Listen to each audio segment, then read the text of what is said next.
right, I'm the Flat Rate Master, and today we're going to do long-term reviews of a bunch of different tools. All right, so we're going to do some updates on a bunch of tools that really don't deserve their own videos, but everybody wants to know how they've held up. All right, first one, and this is what prompted this video, is I got questioned about my Matco air hammer. Now this is the obviously orange, because you know, orange. Do I still like this tool? Absolutely. This is still my go-to air hammer over the Snap-on. It's been great. I've had zero problems out of it. It just works. I used it today. All right, on air hammers, let's talk the Matco / Vim brass, you know, beaten tools. As you can see, they have gotten, well, quite abused. And that's kind of the point, is these get abused instead of what you're hitting. They've been good. I think the brass is a little soft, but they work. Now Lyle used to make a air hammer bit with a threaded style replaceable brass tips. Loved it, loved it, loved it. Used it until my tips died. Well, my Mac dealer had bought brass and had them machined, or he machined them actually, and as you can see, I've used this a good bit too.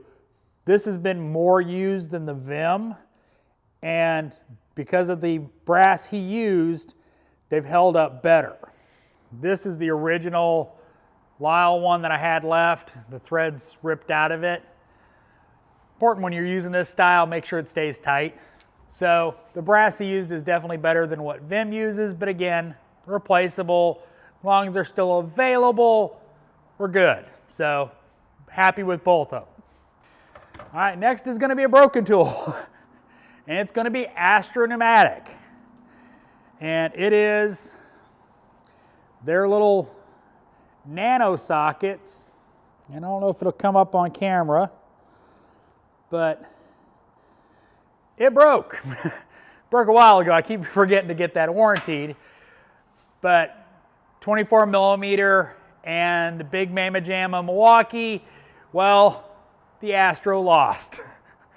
The crank bolt it was trying to get off didn't budge with that. It wound up involving much more extensive use of tools to get it loose. So, you know, can't say too much against Astro because it was the big Milwaukee half-inch drive that is a half-inch 24 mil, and the bolt did not budge. So that's what broke. All right, next up we're going to talk about the Astro Pneumatic 78825 wheel bearing press-in kit. Now this is a deal. It's a deal and a half.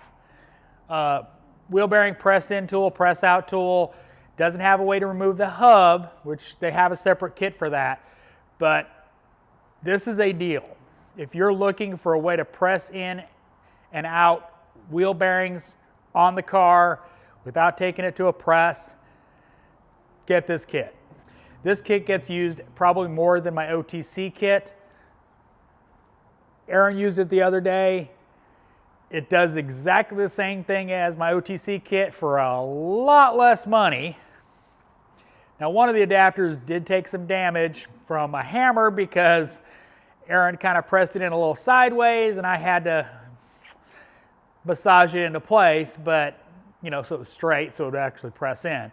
But can't say enough good things about the Astro Pneumatic wheel bearing press kit. It is freaking awesome. And it's a deal. Now I complained a while ago about the press screw, which I'm still using the original press screw. It got hunky for a little bit, then it kind of smoothed out and it's been going good ever since. I still have the spare one they sent me. By the way, I bought this kit, they didn't send it to me.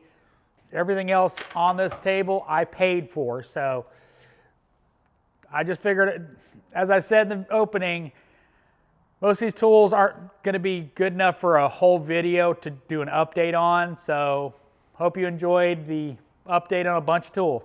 As always, thanks for watching. I am the Flat Rate Master.